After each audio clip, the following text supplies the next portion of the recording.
Aloha all, this is Samana. This is podcast 47. I'm calling it Awaken with Purpose. I took a week off. A lot going on in life, I'm sure for all of us. So what's happening in the stars? This Saturday we have the summer solstice, which is the longest day of the year. We have a new moon with a lunar eclipse. I'm actually having a small group of 4 with our social distancing outside that we are going to write our intentions for the next 6 months to a year, personally, what we would like to create, and professionally, what we'd like to create, and globally, how we'd like to participate in this changing world. And I believe little events, be it on Zoom or at a safe distance in a small gathering outside, needs to happen, and we need to do this collectively to offer support to create this new world that we all need so desperately. So I want to talk about a couple different things. So first off, I want to speak about a time ago where I've been counseling a lot of people since this pandemic, since March, which I'm grateful for that, not for the pandemic, but for the trust in others to come to me, and we have weekly sessions, and I love that. And it's all done by Zoom, so there you go.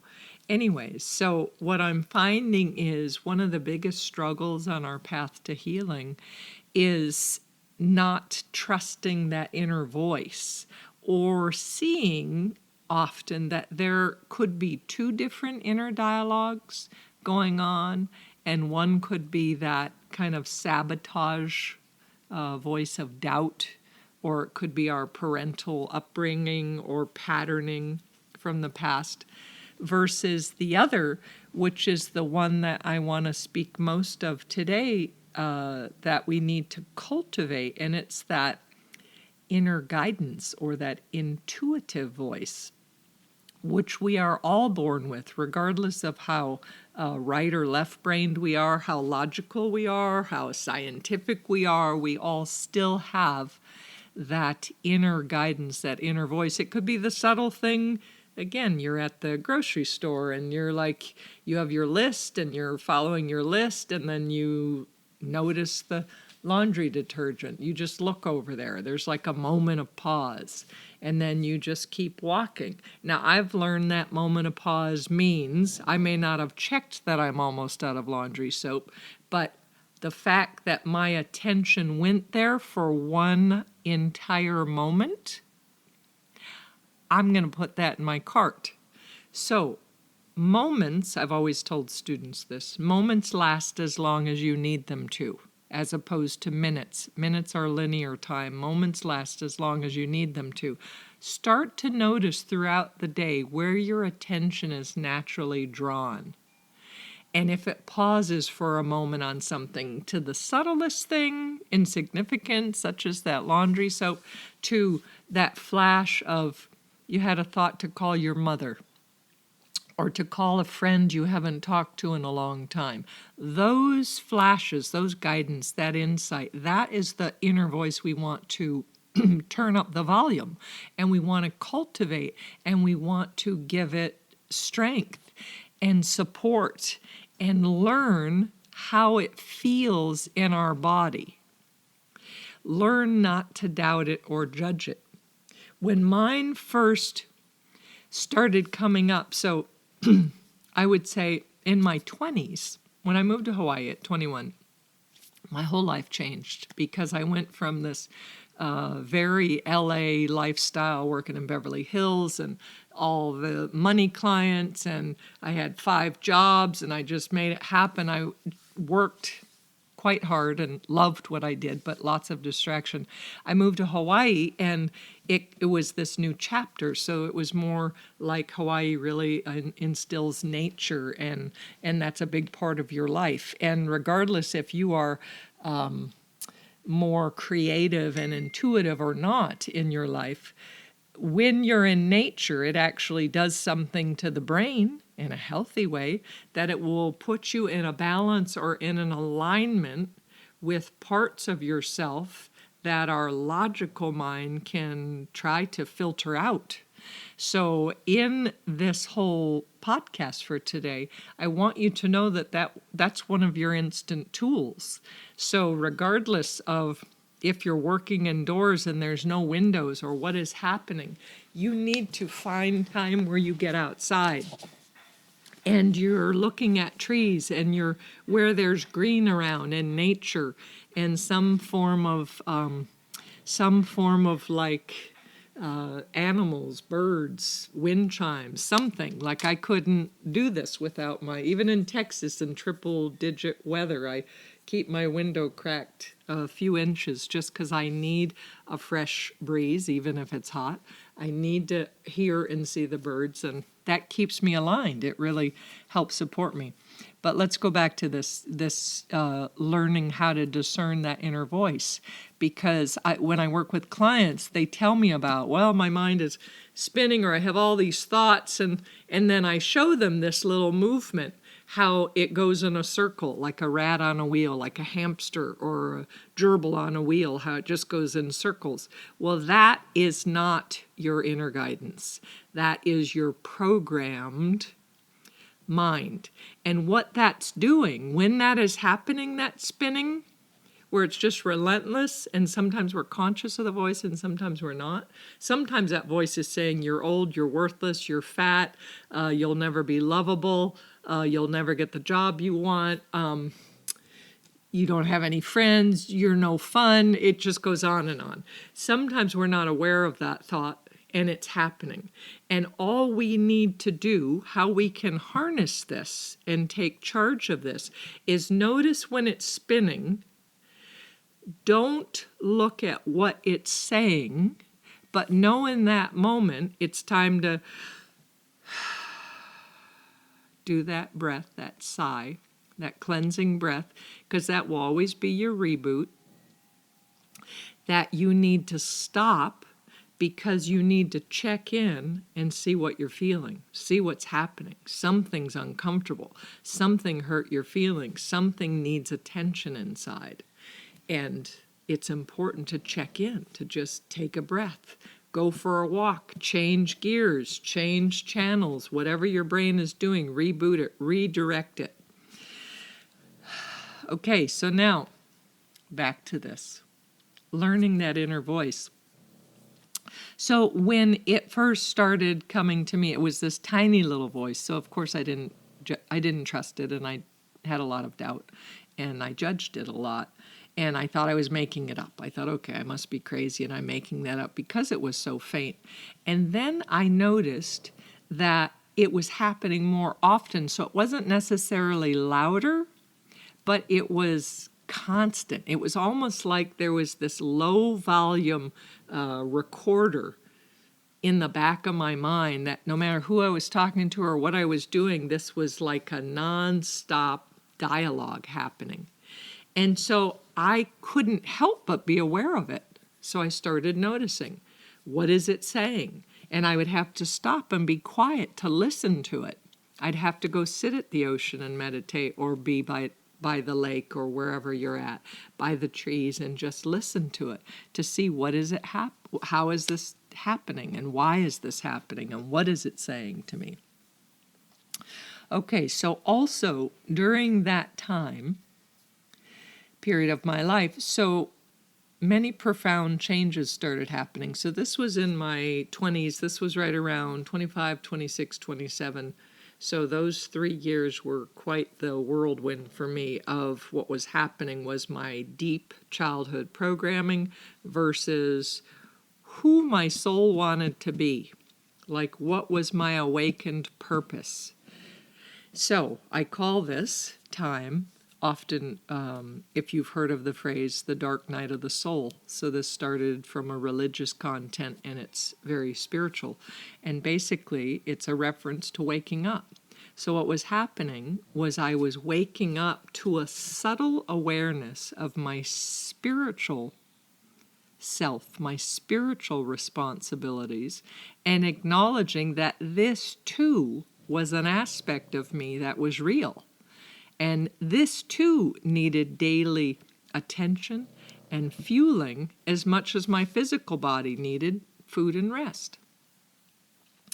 So, having access to my spiritual resources became necessary for fundamental survival skills. In these times, more than ever on the planet, everybody needs all resources and skills that they can tap into. This spiritual self, this awakened self, gives us a collective, gives us support, gives us community, gives us purpose, gives us beyond the limits of our heart. So many things. So many of us do not address or accept the relevance of needing to support our spiritual growth. And I understand if you come from a scientific background that this may go against you, yet you will hear some things that I'm saying that ring true. I am not saying a spiritual person or someone who utilizes their spiritual resources is someone that is like, I go to the beach every day and I just hang out and I don't really do anything. I'm a trust funder or, I live off the government. Or I'm not saying that this is not a person that cannot affect things in a positive way, in a very grounded way. I am saying that I have my intellectual skills, I have my emotional IQ, I have my physical strength and health, and I have my spiritual. And the spiritual is the more subtle one. That is the one that we have to be more tuned in to the subtleties, to the breeze of the wind on my skin, to noticing when someone sighed across the room, to noticing when you walk in and your partner doesn't seem like their normal self, because you're aware of these changes instead of they didn't say to you, hey, hon, I'm having a hard time. That subtlety is quite profound when we learn to tune it up, turn it up. So, as this spiritual awakening began in my mid-20s, I was acutely aware of many things were changing. So I had a deep sense of right and wrong. My sense of morality and was heightened, and my sensitivity towards others was stronger than I've ever known. So I found this deep urge, this desire that was arising inside of me, that it wanted to help like strangers, like people that were vulnerable, people that were victimized, persecuted, abandoned, people that were neglected, like people that I didn't even know. I just started to feel them, and I wanted to be significant in their life, in helping them in some way, any way I can. If it's sharing a meal with them, if it's offering advice to help, whatever chaos they're going through, that I could give them the next speck of direction, the next here, this is your next line, this is your next path. So the other significant things that were happening during this time, during this spiritual awakening, was my desire and my craving to need more time alone by myself in nature, to be quiet, to meditate. Like I instinctively, just like naturally, I'd wake up and I'd start to do my day, and I just saw, okay, I just want to sit and breathe. I don't want to think. Thinking was exhausting me. It's like just to go into planning and plotting and was starting to exhaust me. So meditation came quite easily. And I also noticed that I started to desire a lot of fresh fruits and vegetables. where processed foods, again, your 20s, people tend to eat a lot of fast foods and all, but processed foods and sugar became repulsive. I instantly had no interest in it. My body immediately began stretching as I woke up. I remember that. It would just start to like this exaggerated yawn and then this movement. And then I'd get down on the floor and I'd just start stretching and breathing and totally exploring each sensation in my body. Using my breath, noticing, wow, that feels good. Isn't that a heaven move? And just like, so how about that for, isn't that yoga and Tai Chi? But it started happening organically. The exploration of the physical sensations in my body were becoming more enticing to me than the thoughts and the planning that I could do, which is where my default mode was. That's where I was used to. And most of us are in that. So I'm sharing these things. I'm trying to entice you into wanting, into first knowing this is true, that you can awaken to this truer sense of yourself, that you can tap into these resources, that you can naturally see without so much work. I have to join a program. I have to start dieting. I have to be part of this workout thing. I wish I was part of this meditation class. That when you are in alignment with your heart, with your nature, with your spiritual resources, your body, without effort, will begin to crave what it needs to be whole and strong and optimal. I notice my ability to listen deeper and to be more patient than I've ever was before. You got to know I'm in my mid-20s. That's not necessarily how that goes often. I noticed that my need to speak was less.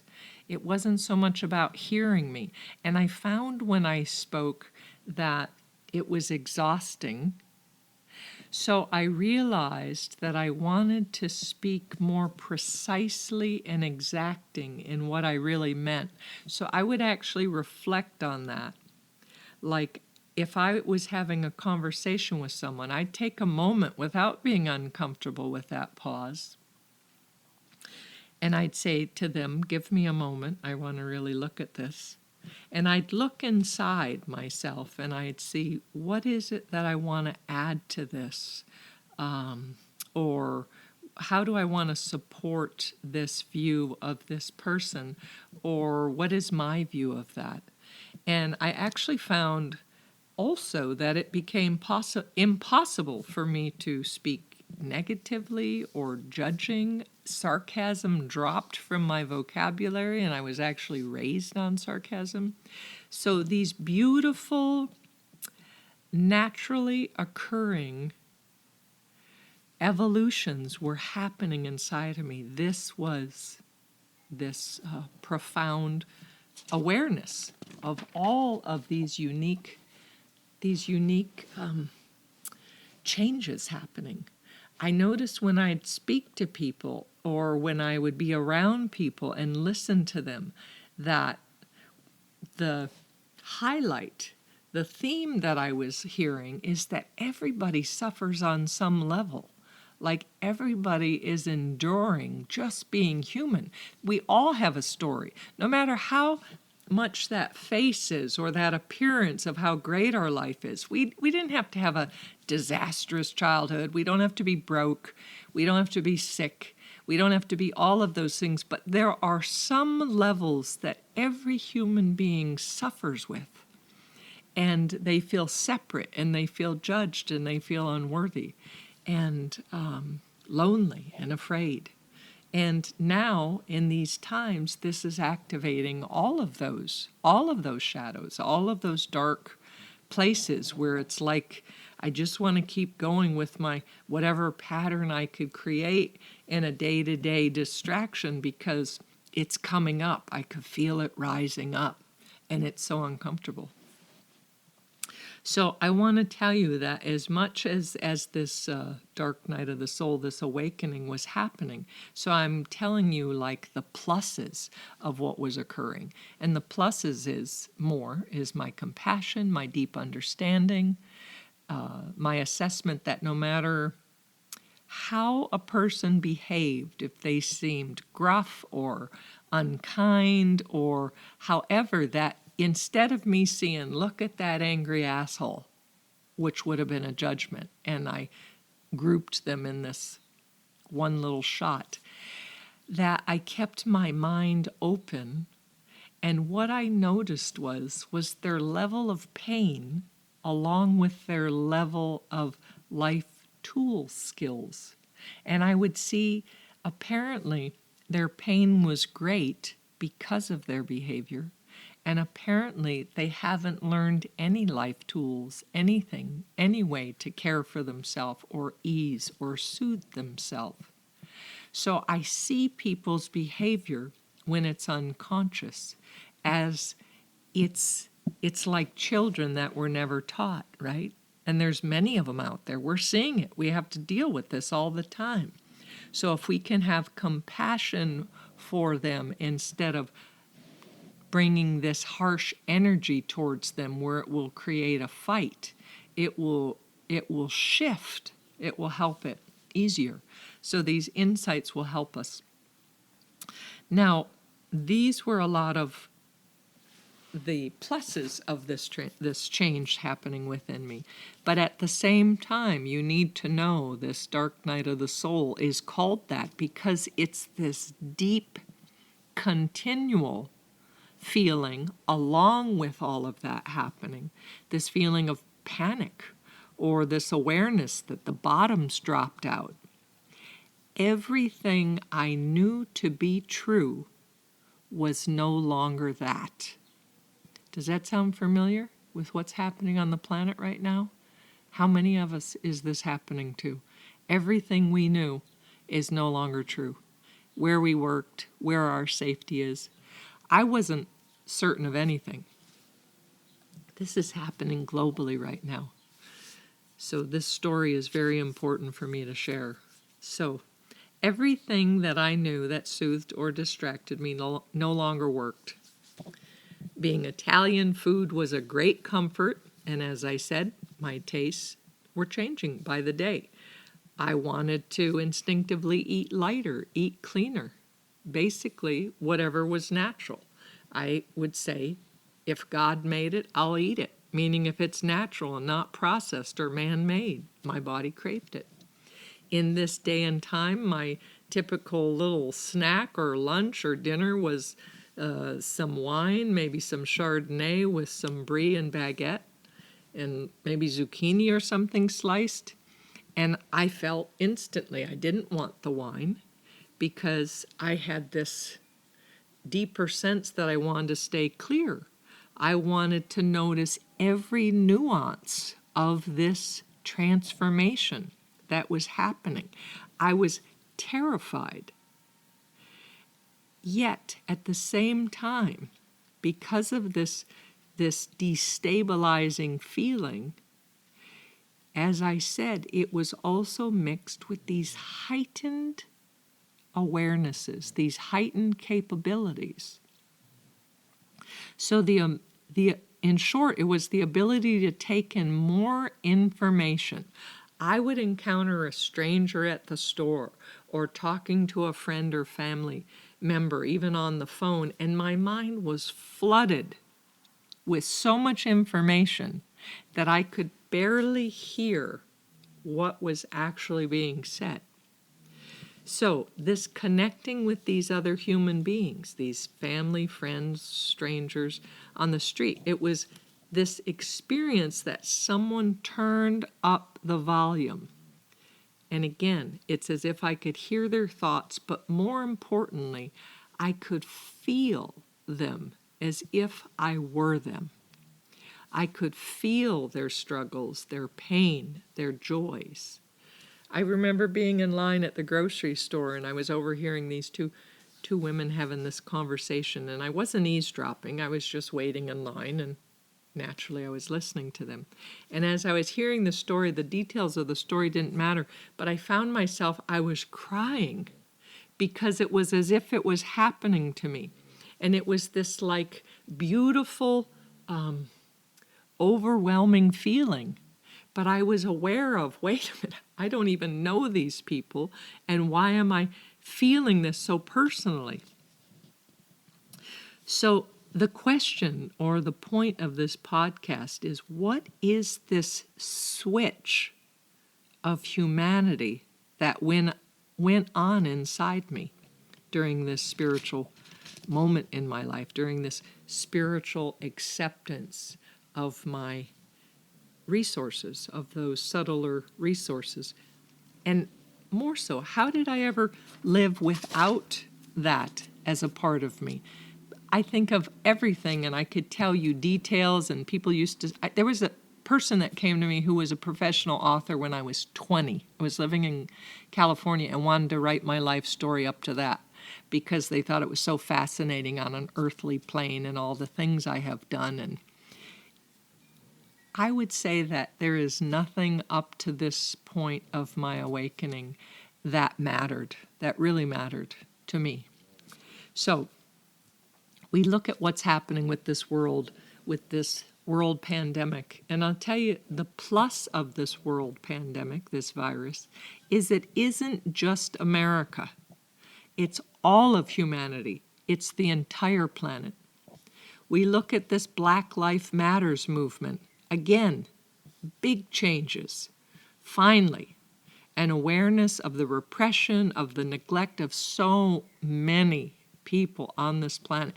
This too is global and is not just America. There's not a separation. It's connecting us.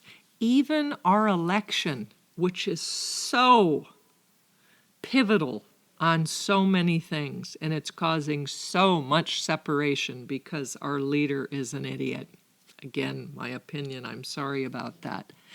But even our American election in November, as much as it's our country, America used to be considered one of the greatest, most influential countries in the world.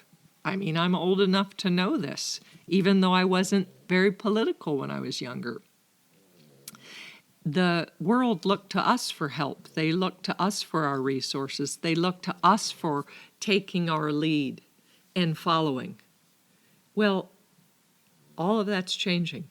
There is no authority. There is no healthy authority to follow. There is only separation. There is only distance and us and them. There is nothing spiritual here. There is no awakening. There is no collective consciousness. There's none of that. So, we look at the benefit of all these challenges, and we must allow them to break our limited beliefs down, our sense of selfing. This is what I want, what I need, how I'm going to get ahead. Our sense of superiority, our sense of separateness, me, my family, my friends. We need to break that down. We need to allow what is happening globally on the planet beyond our control, and let it begin to rebuild our foundations. Allow it to access our spiritual resources where we feel that deep sense of right and wrong in our gut, in our concerns for all lives, wherever they live across the globe, whatever color their skin is, what their culture, what their language, what their religion, what their sexual preference. May we all allow this crucial time to be our dark night of the soul, collectively, to deeply question, who are we? And what really matters? What matters to us? Ask that. What matters to me personally? How does this affect me personally? Ask that first.